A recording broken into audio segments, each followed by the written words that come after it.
വർഷമായി FMCG മേഖല കടുത്ത പ്രതിസന്ധിയിലൂടെയാണ് കടന്നു പോകുന്നത്. ഇതിന്റെ ഫലമായി നിഫ്റ്റി FMCG സൂചികയിൽ 11% ഇടിവുണ്ടായിട്ടുണ്ട്.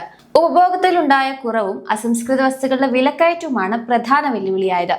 നികുതി ഭാരം കുറയ്ക്കാൻ ലക്ഷ്യമിട്ട് കൊണ്ടുവന്ന GST 2.0 പോലും ഈ മേഖലയ്ക്ക് വലിയ ആശ്വാസം നൽകിയില്ല. എന്നാൽ ഈ തളർച്ചയ്ക്കിടയിൽ വിപണിയെ അമ്പരിപ്പിച്ചുകൊണ്ട് ബജാജ് കൺസ്യൂമർ കെയർ ലിമിറ്റഡ് എന്ന ഓഹരി അവിശ്വസനീയമായ മുന്നേറ്റമാണ് നടത്തിയിരിക്കുന്നത്. ഇതേ കാലയളവിൽ 170% എന്ന വമ്പിച്ച ലാഭമാണ് ഈ കമ്പനി നിക്ഷേപകർക്ക് നൽകിയത്. റീറ്റെയിൽ നിക്ഷേപകർക്കിടയിൽ മാത്രമല്ല, വിദേശ നിക്ഷേപകർക്കിടയിൽ വിശ്വാസം വർദ്ധിച്ചിട്ടുണ്ട്. 2026 സാമ്പത്തിക വർഷത്തിന്റെ 4ാം പാദത്തിൽ ഏകദേശം 6.89% പങ്കാളിത്തമാണ് ഓഹരിയിൽ ഉണ്ടായിരുന്നത്. ഇതോടെ കമ്പനിയിൽ ആകെ വിദേശ നിക്ഷേപം 16.59%-ലെത്തി. തളർന്നു നിൽക്കുന്ന ഒരു വിപണിയിൽ ബജാജ് കൺസ്യൂമർ കെയർ എങ്ങനെയാണ് ഇത്ര വലിയ നേട്ടം കൈവരിച്ചതെന്ന് നമുക്ക് നോക്കാം. ആൽമണ്ട് ഡ്രോപ്സ് ഹെയർ ഓയിൽ എന്ന കമ്പനിയുടെ സുപ്രധാനമായ ഉൽപ്പന്നത്തിന്റെ പങ്കാണ് ഇതിൽ എടുത്തു പറയേണ്ടത്. വ്യക്തിഗത സംരക്ഷണം അഥവാ പേഴ്സണൽ കെയർ, സൗന്ദര്യവർദ്ധക വസ്തുക്കൾ തുടങ്ങി വലിയൊരു ഉൽപ്പന്ന നിര തന്നെ കമ്പനിക്കുണ്ടെങ്കിലും ബജാജിന്റെ നട്ടെല്ല് ഈ ആൽമണ്ട് ഡ്രോപ്സ് ഹെയർ ഓയിലാണ്. 2026 സാമ്പത്തിക വർഷത്തിൽ ഈ ഉൽപ്പന്നത്തിൽ നിന്നുള്ള വരുമാനത്തിൽ നിന്ന് മാത്രം 20%-ലധികം വളർച്ച കൈവരിക്കാൻ കമ്പനിക്ക് സാധിച്ചു. ഈ കരുത്തുറ്റ പ്രകടനമാണ് ബജാജിനെ വിപണിയിലെ ഔട്ട്ലയറാക്കി മാറ്റുന്നത്. ജനുവരി-മാർച്ച് പാദത്തിൽ ഉൽപ്പന്നങ്ങളുടെ വിൽപ്പനയുടെ അളവിലും 2 അക്ക വളർച്ചയാണ് രേഖപ്പെടുത്തിയിരിക്കുന്നത്.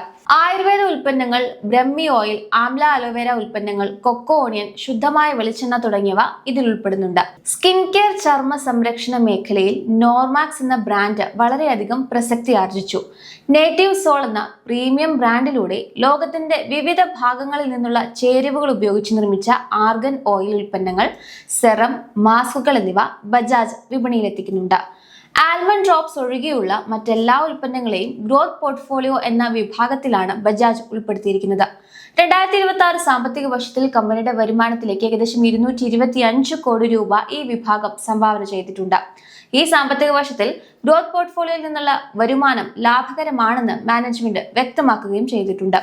അടുത്ത 3 വർഷത്തിനുള്ളിൽ ഈ വിഭാഗത്തെ 500 കോടി വരുമാനമുള്ള ഒന്നായി മാറ്റാനാണ് കമ്പനി ഇപ്പോൾ ലക്ഷ്യമിടുന്നത്. ഇതിനായി ഏകദേശം 30%-ന്റെ CAGR വളർച്ചയാണ് അവർ പ്രതീക്ഷിക്കുന്നത്. ഇതിനായി ബജാജ് കോക്കനട്ട്, ബജാജ് ബഞ്ചാറസ് എന്നീ 2 പ്രമുഖ ബ്രാൻഡുകളായിരിക്കും ഈ വളർച്ചയ്ക്ക് നേതൃത്വം നൽകുക. നിലവിലുള്ള ബ്രാൻഡുകൾ വിപുലീകരിക്കുന്നതിനോടൊപ്പം തന്നെ 2027 സാമ്പത്തിക വർഷത്തിൽ പുതിയ ബ്രാൻഡുകൾ വിപണിയിൽ ഇറക്കാനും കമ്പനി പദ്ധതിയിടുന്നുണ്ട്. 2025 തുടക്കത്തിലാണ് ബഞ്ചാറസ് ബ്രാൻഡിന്റെ ഉടമകളായ വിശാൽ പേഴ്സണൽ കെയർ പ്രൈവറ്റ് ലിമിറ്റഡിനെ ബജാജ് ഏറ്റെടുത്തത്. ദക്ഷിണേന്ത്യൻ വിപണിയിൽ ബഞ്ചാറസിനുള്ള ശക്തമായ സ്വാധീനം ഉപയോഗപ്പെടുത്തി ആ മേഖലയിലെ വിപണി വിഹിതം വർദ്ധിപ്പിക്കുക എന്നതായിരുന്നു ഈ നീക്കത്തിന് പിന്നിലെ ലക്ഷ്യം. ഏറ്റെടുക്കലിന് ശേഷമുള്ള ആദ്യ വർഷം തന്നെ ബഞ്ചാറസ് 2 അക്ക വരുമാന വളർച്ച കൈവരിച്ചു. എങ്കിലും മാനേജ്മെന്റിന്റെ കണക്കനുസരിച്ച് ഈ വിഭാഗം നിലവിൽ 100 കോടിയിൽ താഴെ വരുമാനമുള്ള ഘട്ടത്തിലാണ്. ബിസിനസ് വിപുലീകരിക്കുന്നതോടെ ബഞ്ചാറസ് ഒരു ലാഭകരമായ ബിസിനസ് വിഭാഗമായി മാറുമെന്ന് മാനേജ്മെന്റ് അഭിപ്രായപ്പെട്ടു.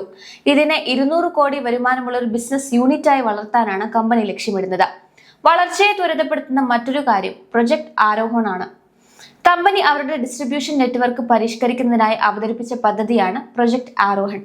നഗര ഗ്രാമ വ്യത്യാസമില്ലാതെ വിതരണ ശൃംഖല ശക്തമാക്കുന്നതിനുള്ള ഒരു multi phase route to market പരിവർത്തന പദ്ധതിയാണിത്. 2026 സാമ്പത്തിക വർഷത്തിന്റെ 4ാം പാദത്തിൽ ഈ പദ്ധതി അതിന്റെ 3ാം ഘട്ടത്തിലേക്ക് കടന്നിരുന്നു. ബീഹാർ, ഗുജറാത്ത്, ജാർഖണ്ഡ്, ഒഡീഷ, പഞ്ചാബ് എന്നീ സംസ്ഥാനങ്ങളിലെ വിതരണ ശൃംഖല മെച്ചപ്പെടുത്താനാണ് ഈ ഘട്ടത്തിൽ ലക്ഷ്യമിടുന്നത്. ഇതിനോടകം ബീഹാർ, ജാർഖണ്ഡ്, ഒഡീഷ, പഞ്ചാബ് എന്നീ 4 സംസ്ഥാനങ്ങളിലും പദ്ധതി നടപ്പാക്കി തുടങ്ങി കഴിഞ്ഞു. ഇതിനു മുൻപുള്ള ഘട്ടത്തിൽ രാജസ്ഥാൻ, ഹരിയാന, ഛത്തീസ്ഗഡ്, ഡൽഹി, മഹാരാഷ്ട്ര, പശ്ചിമ ബംഗാൾ എന്നീ സംസ്ഥാനങ്ങളെ പദ്ധതിയിൽ ഉൾപ്പെടുത്തിയിരുന്നു. കൂടുതൽ വിൽപ്പനാ സാധ്യതയുള്ള ഗ്രാമങ്ങളിലും പട്ടണങ്ങളിലും നേരിട്ടുള്ള വിതരണം അഥവാ ഡയറക്ട് റീച്ച് വർദ്ധിപ്പിക്കുക എന്നതാണ് ഈ പദ്ധതിയിലൂടെ പ്രധാന ലക്ഷ്യം.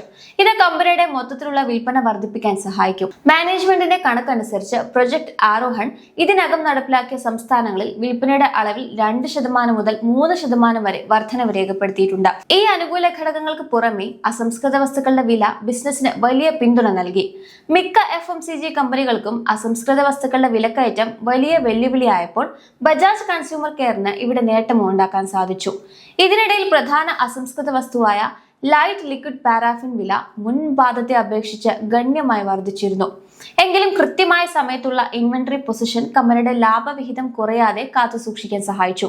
മറ്റൊരു റോ മെറ്റീരിയൽ ആയിട്ടുള്ള റിഫൈൻഡ് മസ്റ്റാർഡ് ഓയിൽ വിലയിൽ ഈ പാദം 1% കുറവുണ്ടായി.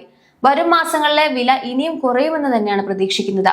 വെളിച്ചെണ്ണ നിർമ്മാണത്തിലെ പ്രധാന ഘടകമായ കൊപ്രയുടെ വിലയിലും 16% വലിയ ഇടിവുണ്ടായി. ഇത് കമ്പനിക്ക് വലിയ ആശ്വാസമായി. ഇനി കമ്പനിയുടെ സാമ്പത്തിക പ്രകടനം ഈ കാര്യങ്ങളെ പ്രതിഫലിപ്പിക്കുന്നുണ്ടോ എന്ന് നോക്കാം. 2025 സാമ്പത്തിക വർഷത്തിലെ വിൽപ്പന 965 കോടി രൂപയിൽ നിന്ന് 2026 ആയപ്പോഴേക്കും 1165 കോടി രൂപയായിട്ട് വളർന്നിട്ടുണ്ട്. അതായത് 20% വർധനവ്. ലാഭം 125 കോടി രൂപയിൽ നിന്ന് 190 കോടി രൂപയായി ഉയർന്നു. അതായത് ഒറ്റ വർഷം കൊണ്ട് 53% വളർച്ച. ഇതേ കാലയളവിൽ EPSും 9.14 രൂപയിൽ നിന്ന് 14 രൂപയായി വർദ്ധിച്ചു. FMCG മേഖലയിൽ ഏറ്റവും ഉയർന്ന ആദായം നൽകുന്ന കമ്പനികളിലൊന്നാണ് ബജാജ് കൺസ്യൂമർ. ഈ മേഖലയിലെ ശരാശരി ആദായം 20.24% ആയിരിക്കുമ്പോൾ ബജാജിന്റേത് 30.6% ROCE ആണ്. FMCG മേഖലയിലെ മറ്റു വമ്പൻ കമ്പനികൾ കിതയ്ക്കുമ്പോഴും കൃത്യമായ വിതരണ ശൃംഖലയും ഉൽപ്പന്നങ്ങളുടെ വൈവിധ്യവുമാണ് ബജാജ് കൺസ്യൂമറിനെ വേറിട്ട് നിർത്തുന്നത്. എന്നിരുന്നാലും 2026 സാമ്പത്തിക വർഷത്തിൽ കമ്പനി ഓഹരി ഉടമകൾക്ക് ഡിവിഡൻഡ് ഒന്നും നൽകിയിട്ടില്ല. ഇതുമൂലം ഡിവിഡൻഡ് ഈൽഡ് 0% ആയിട്ട് നിലനിൽക്കുന്നുണ്ട്. അതേസമയം ഇൻഡസ്ട്രി മീഡിയൻ ഏകദേശം 0.14%. 170% കുതിച്ചതുകൊണ്ട് ഓഹരി ഓവർ വാല്യൂഡ് ആയില്ലേ എന്ന ഡൗട്ട് നിങ്ങൾക്കുണ്ടാവും. കഴിഞ്ഞ ഒരു വർഷത്തിനിടെ 170% വളർച്ച കൈവരിച്ചിട്ടും ഈ ഓഹരി ഇപ്പോഴും 31 ടൈംസ് PE അനുപാതത്തിലാണ് വ്യാപാരം നടത്തുന്നത്. ഈ മേഖലയിലെ ശരാശരി PE അനുപാതമായ 43.2 ടൈംസുമായി താരതമ്യം ചെയ്യുമ്പോൾ ഇത് കുറവാണ്. പക്ഷെ പെഗ് റേഷ്യോ 2.8 ടൈംസ് ആണ്. ഇത് മേഖലയിലെ ശരാശരി നിരക്കായ 2.2 ടൈംസിനേക്കാൾ കൂടുതലാണ്.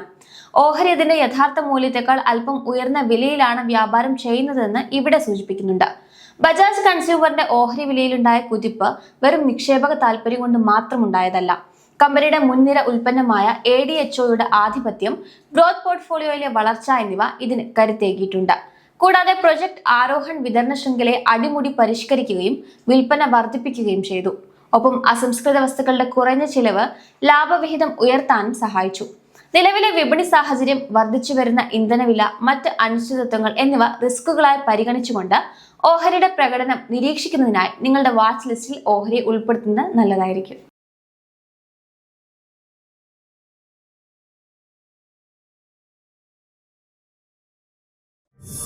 Yeah.